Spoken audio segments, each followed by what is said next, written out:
नमस्ते। नमस्ते मेरे प्यारे देशवासियों।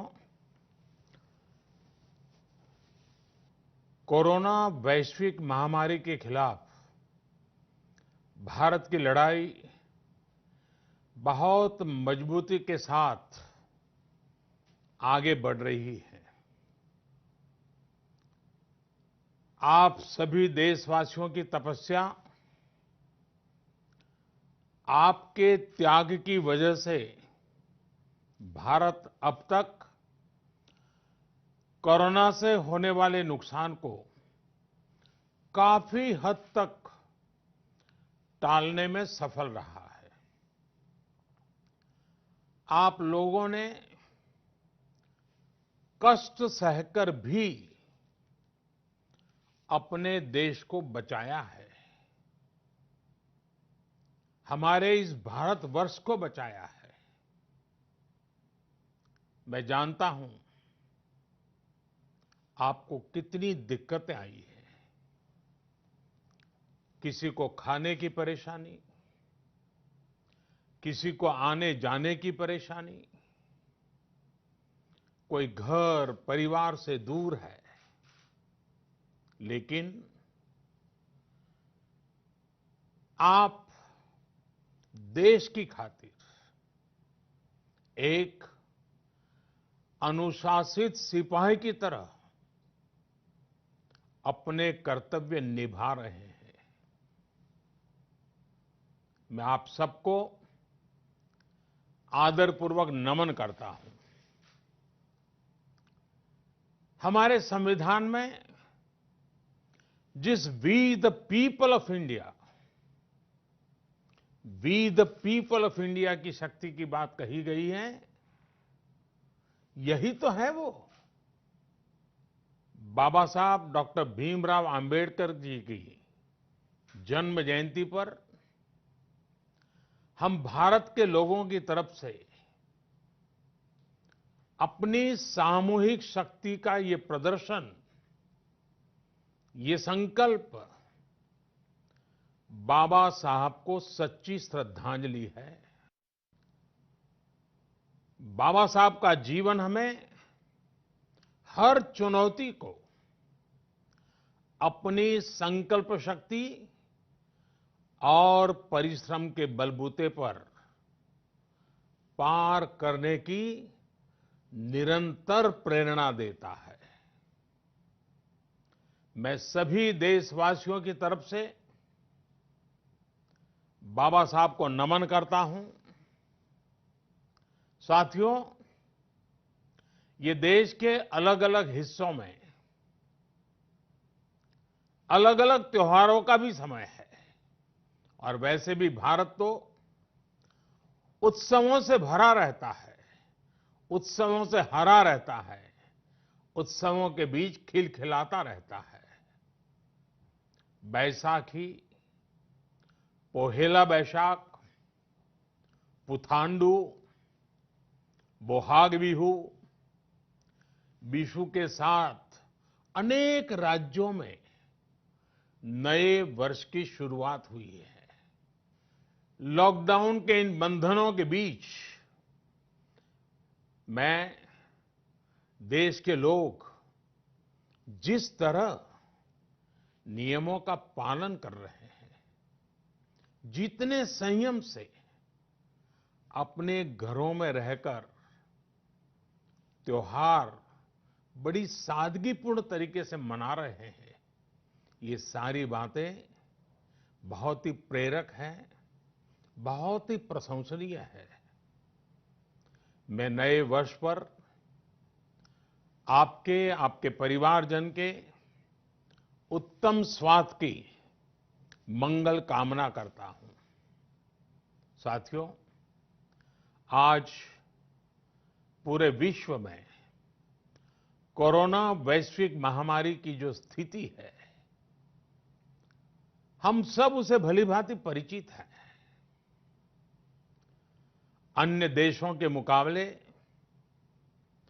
भारत ने कैसे अपने यहां संक्रमण को रोकने के प्रयास किए, आप इसके सहभागी भी रहे हैं और साक्षी भी। जब हमारे यहां कोरोना का एक भी केस नहीं था, उससे पहले ही भारत ने कोरोना प्रभावित देशों से आने वाले यात्रियों की एयरपोर्ट पर स्क्रीनिंग शुरू कर दी थी। कोरोना के मरीज 100 तक पहुंचे, उससे पहले ही भारत ने विदेश से आए हर यात्री के लिए 14 दिन का आइसोलेशन अनिवार्य कर दिया था। अनेक जगहों पर मॉल हो, थिएटर हो, क्लब हो, जिम हो, बंद कर जा चुके थे। साथियों, जब हमारे यहां कोरोना के सिर्फ 550 केस थे, तभी भारत ने 21 दिन के संपूर्ण लॉकडाउन का एक बहुत बड़ा कदम उठा लिया था।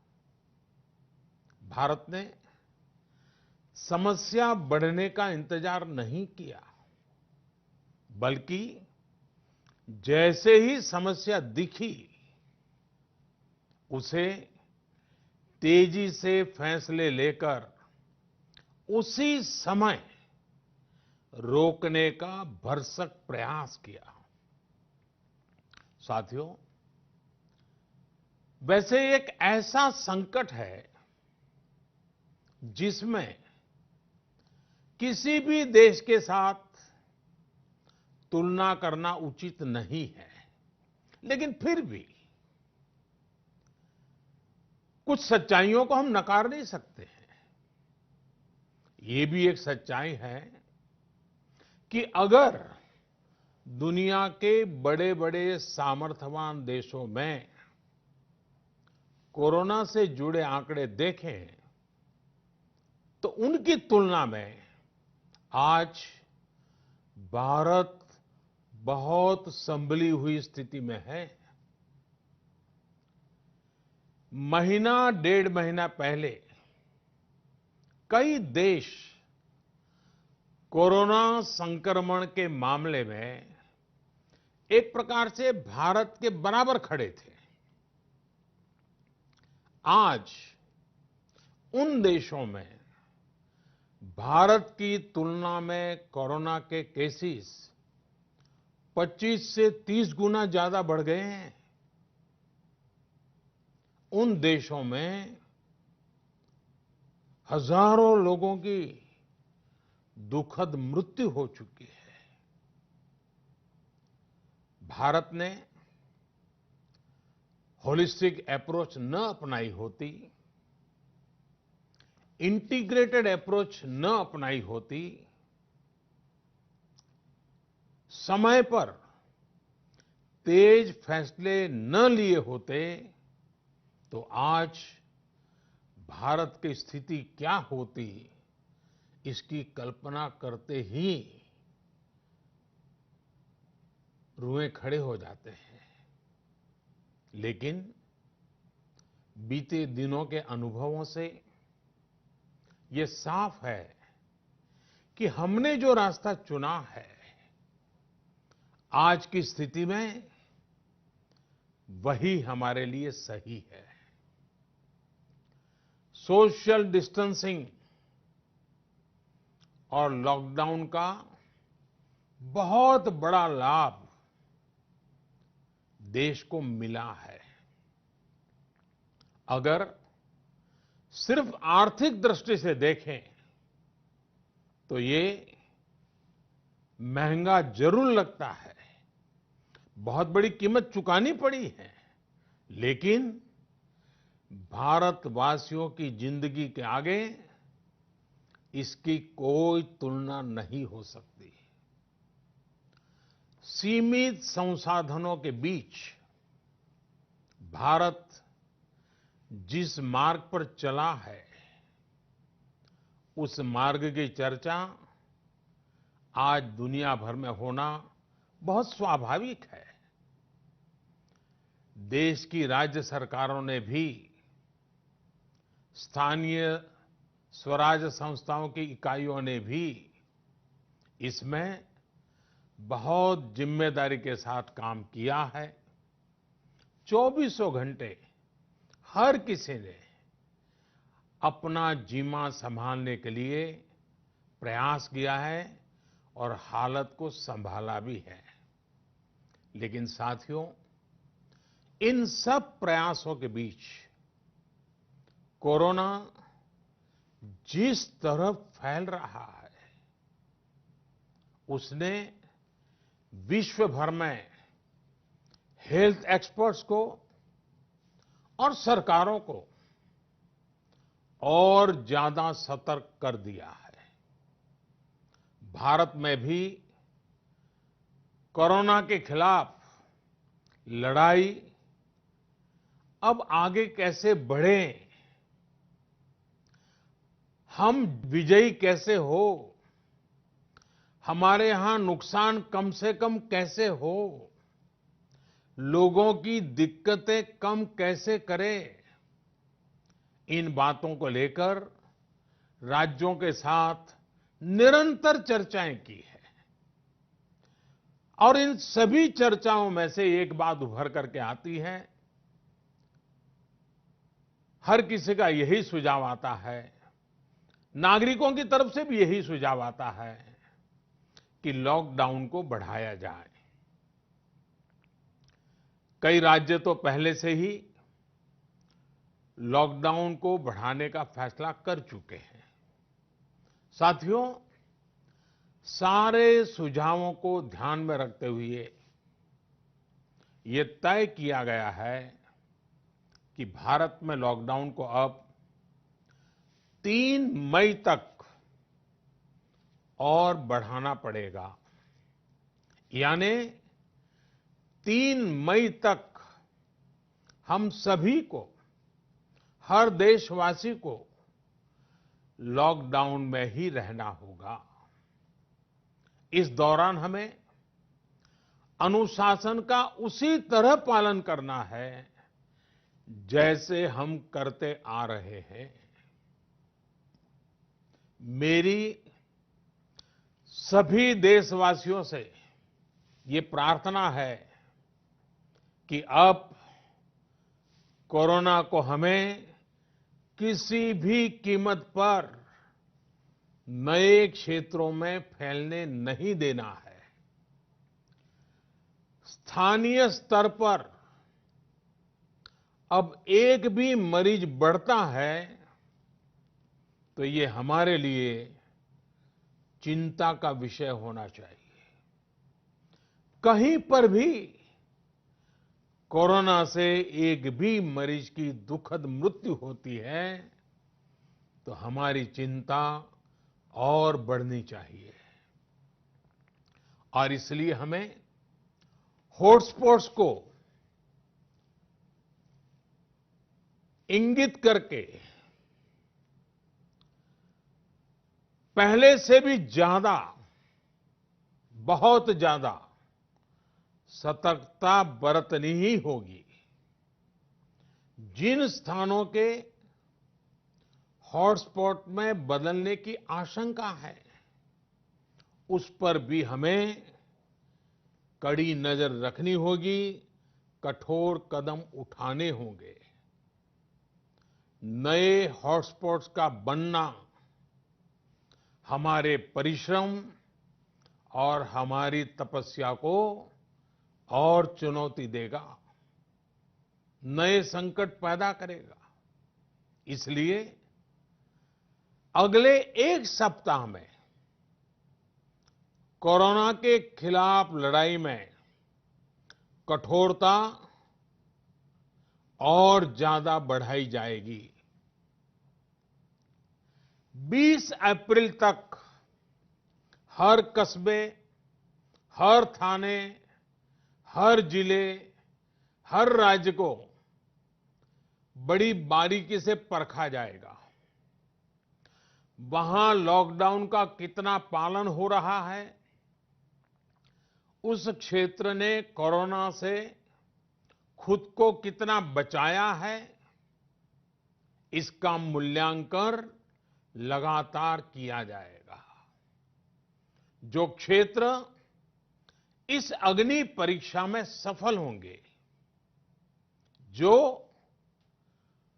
अपने यहां हॉटस्पॉट नहीं बढ़ने देंगे और जिनके हॉटस्पॉट्स में बदलने की आशंका भी कम होगी, वहां पर 20 अप्रैल से कुछ जरूरी गतिविधियों की अनुमति, छूटछाट दी जा सकती है। लेकिन याद रखिए, ये अनुमति सशर्त होगी। बाहर निकलने के नियम बहुत सख्त होंगे। लॉकडाउन के नियम अगर टूटते हैं और कोरोना का पैर हमारे इलाके में पड़ता है, तो सारी अनुमति तुरंत वापस ले ली जाएगी। और इसलिए न खुद कोई लापरवाही करनी है और न ही किसी और को लापरवाही करने देना है। मेरे देशवासियों, कल इस बारे में सरकार की तरफ से एक विस्तृत गाइडलाइन जारी की जाएगी। साथियों, 20 अप्रैल से चिन्हित क्षेत्रों में इस सीमित छूट का प्रावधान हमारे गरीब भाई बहनों की आजीविका को ध्यान में रखते हुए किया गया है। जो रोज कमाते हैं, रोज की कमाई से अपनी जरूरतें पूरी करते हैं, वही मेरा एक बृहद परिवार है। मेरी सर्वोच्च प्राथमिकताओं में एक, इनके जीवन में आई मुश्किल को कम करना है। प्रधानमंत्री गरीब कल्याण योजना के माध्यम से सरकार ने उनकी मदद करने का हर संभव प्रयास किया है। अब नई गाइडलाइंस बनाते समय भी उनके हितों का पूरा ध्यान रखा गया है। इस समय रबी फसल की कटाई का काम भी जारी है। केंद्र सरकार और राज्य सरकारें मिलकर प्रयास कर रही हैं कि किसानों को कम से कम दिक्कत हो। साथियों, देश में दवा से लेकर के राशन तक पर्याप्त भंडार है। सप्लाई चेन की बाधाएं लगातार दूर की जा रही है। हेल्थ इंफ्रास्ट्रक्चर के मोर्चे पर भी हम तेजी से आगे बढ़ रहे हैं। जहां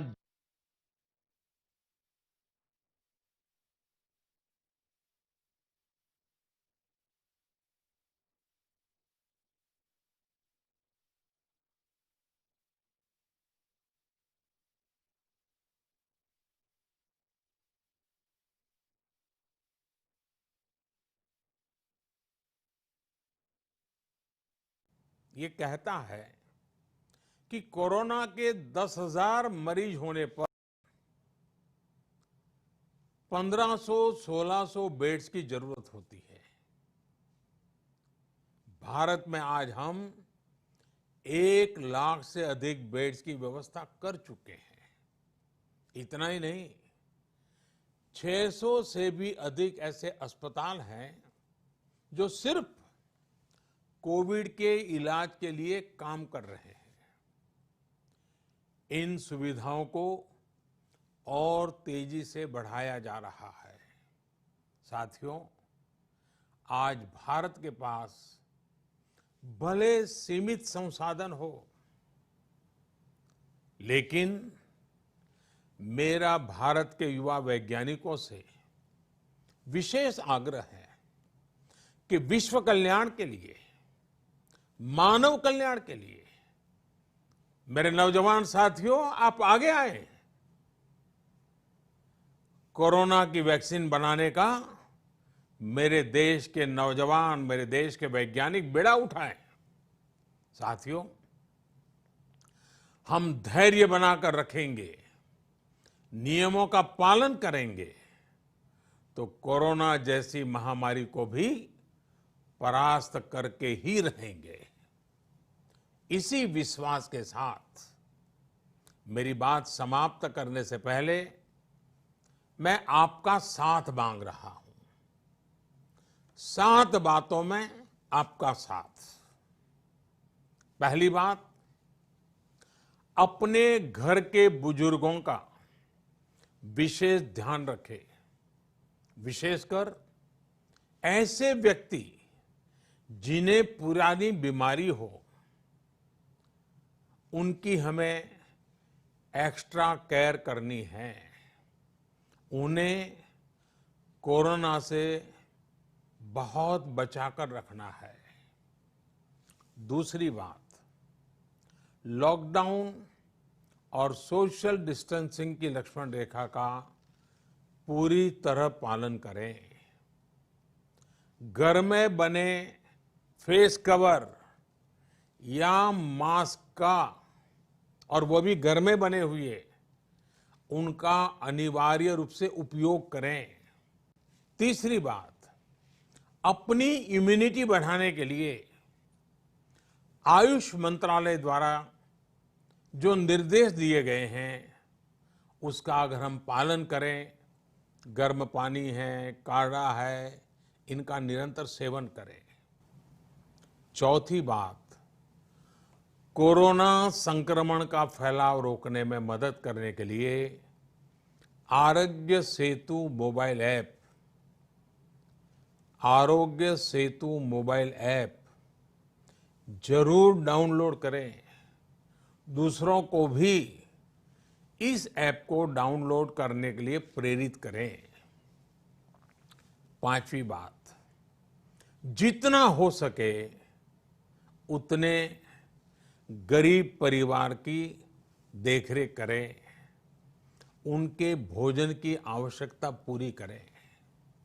छठी बात, आप अपने व्यवसाय, अपने उद्योग में अपने साथ काम करे लोगों के प्रति संवेदना रखें, किसी को नौकरी से न निकालें। सातवीं बात, देश के कोरोना योद्धाओं, हमारे डॉक्टर, नर्सेस, सफाई कर्मी, पुलिसकर्मी, ऐसे सभी लोगों का हम सम्मान करें, आदर पूर्वक उनका गौरव करें। साथियों, इन 7 बातों में आपका साथ, ये सप्तपदी विजय प्राप्त करने का मार्ग है। विजय होने का हमारे लिए निष्ठापूर्वक करने वाला ये काम है। पूरी निष्ठा के साथ 3 मई तक लॉकडाउन के नियमों का पालन करें। जहां है वहां रहें, सुरक्षित रहें।